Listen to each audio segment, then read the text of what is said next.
آج کی کہانی کا نام ہے چھوٹے چھوٹے دانے۔ دور جنگل میں ایک چنٹی اپنی بیمار اور بوڑھی ماں کے ساتھ رہتی تھی۔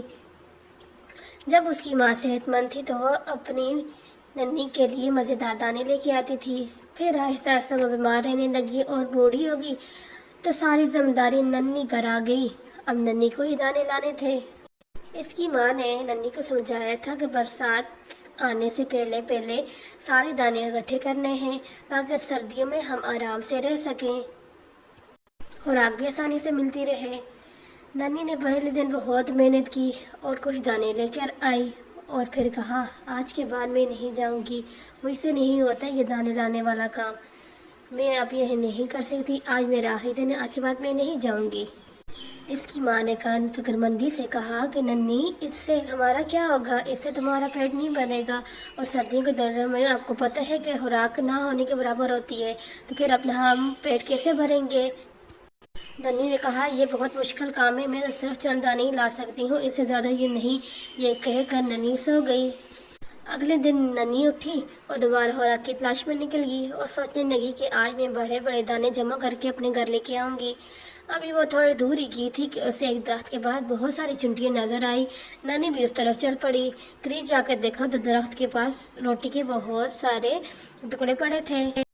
اس نے دیکھا چنٹیاں چھوٹی ہیں اور چھوٹے چھوٹے ذرے اپنے منہ میں لے کر بڑی تیزی کے ساتھ اپنے گھروں کی طرف جا رہی ہیں، جبکہ بڑے چنٹے بڑے ٹکڑے اپنے منہ میں دبائے اپنے گھروں کی طرف جا رہے تھے۔ اس نے بھی ایک بڑا ٹکڑا اپنے منہ میں لیا اور جانے لگی۔ اب تھوڑا دور ہی گئی تھی کہ تھک گئی۔ اس دوران ایک بوڑھی چنٹی کی نظر ننھی پہ پڑی اور اس نے اس سے پوچھا کہ ننھی، کیا بات ہے، آپ تھک گئی ہو؟ بڑی خالہ نے پوچھا، ماجرا کیا ہے؟ ننھی نے سارا ماجرا بیان کیا تو بڑی خالہ ہنس پڑی اور ننھی کو لے کر ایک درخت کے سائے میں بیٹھ گئی۔ بڑی خالہ نے چنٹیوں کی طرف اشارہ کیا اور کہا، تم بھی ان کی طرح چھوٹے چھوٹے دانے منہ میں لو اور پھرتی سے جلدی جلدی کام کرو، اپنے گھر کی طرف جاؤ۔ بڑے دانے تم نہیں لے کے جا سکتی کیوں، تو تم چھوٹی ہو ابھی۔ ننھی نے کہا، نہیں، میں تو بڑے ٹکڑے لے کے جاؤں گی۔ اس پر وہ بڑی خالہ نے بولا کہ چلو پھر ایسا کرتے ہیں کہ تم ننھے چھوٹے چھوٹے ٹکڑے میرے گھر میں جمع کرنا اور میں بڑے ٹکڑے تمہارے گھر لے کے جاؤں گی، لیکن میری ایک شرط ہے۔ اس پر ننھی بہت خوش ہوئی اور کہنے لگی، مجھے آپ کی ہر شرط منظور ہے۔ خالہ جان نے کہا کہ تم ہر روز 3 گھنٹے کام کرو گی۔ ننھی نے فوراً ان کی شرط مان لی اور وہ خود خوش ہو رہی تھی۔ دن گزرتے گئے، چنٹی چھوٹے چھوٹے دانے اس بڑی خالہ کے گھر جمع کرتی اور بڑی خالہ بڑے بڑے ٹکڑے چنٹی کے گھر جمع کرتے رہے۔ اس طرح سے دن گزرتے گئے۔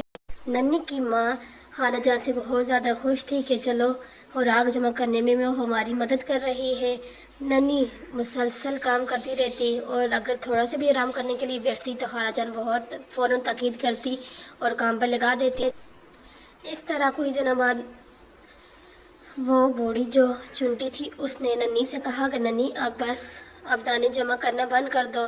یہ سن کر ننھی نے کہا، نہیں، میں تو اور بھی دانے جمع کرنا چاہتی ہوں۔ ننھی کو اس نے کہا کہ نہیں، اب بہت ہو گئے، ہمارے لیے دانے بہت ہیں، اب اور دانے جمع کرنے کی ضرورت نہیں ہے۔ جبکہ ننھی یہ چاہتی تھی کہ اس طرح خالہ بھی اس کے گھر میں بھی اور بڑے بڑے دانے جمع کرے، لیکن خالہ بھی نے بولا کہ نہیں، اب بہت ہیں یہ دانے، ہمیں اور ضرورت نہیں ہے دانے جمع کرنے کی۔ بس ننھی، خوراک بہت زیادہ ہو گئی ہے اور ہمارے لیے بہت ہے، کافی ہے، بہت یہ کہے کر ننھی اپنے گھر کی طرف اور خالہ بھی اپنے گھر کی طرف چل پڑی۔ اس طرح سے پھر دن گزرتے گئے۔ ننھی کے ہاں بہت خوراک جمع تھی۔ ننھی بڑے بڑے ٹکڑے خوراک کے دیکھ کر خالہ جان کا شکر ادا کرتی تھی کہ خالہ جان نے بڑے بڑے ٹکڑے اس کے گھر میں جمع کیے ہیں۔ ایک دن جب سردی بہت زوروں پر تھی، سب جانور اپنے اپنے گھروں میں آرام کر رہے تھے کہ اچانک ننھی کے دروازے پر دستک ہوئی۔ ننھی نے دروازہ کھولا تو ننھی کی چیخ نکل گئی، کیونکہ جب اس نے دروازہ کھولا سامنے وہی مہربان خالہ کھڑی تھی۔ ننھی نے ان کو اندر بلایا اور بہت خوش ہوئی اور اسی خوب خاطر مدارت کرنے لگی۔ ننھی کی امی بھی بہت زیادہ خوش ہوئی، وہ بھی ان کی خاطر مدارت کرنے لگ گئی۔ ننھی نے خالہ جان سے کہا، خالہ جان، آپ کی بہت بہت مہربانی ہو کہ آپ نے میری اتنی مدد کی۔ یہ سن کر خالہ بھی حیرت سے، میں نے تمہاری کون سی مدد کی ہے اور میں نے تمہارے ساتھ کیا کیا ہے؟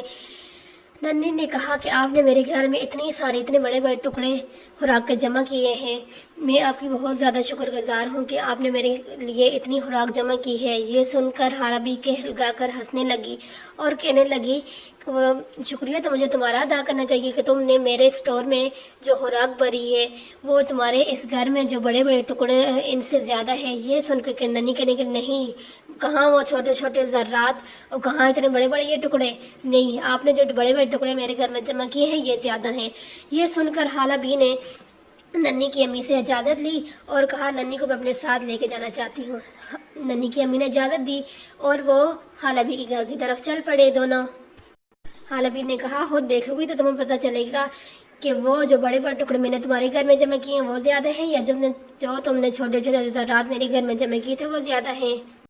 جب وہ حالہ بھی کے گھر جا کے پہنچے تو ننھی کی حیرت کی وجہ سے چیخ نکل گئی، او خالہ جان، یہ سب خوراک میں نے جمع کی ہے، اب بتاؤ وہ خوراک زیادہ تھی یا یہ چھوٹے چھوٹے دانے؟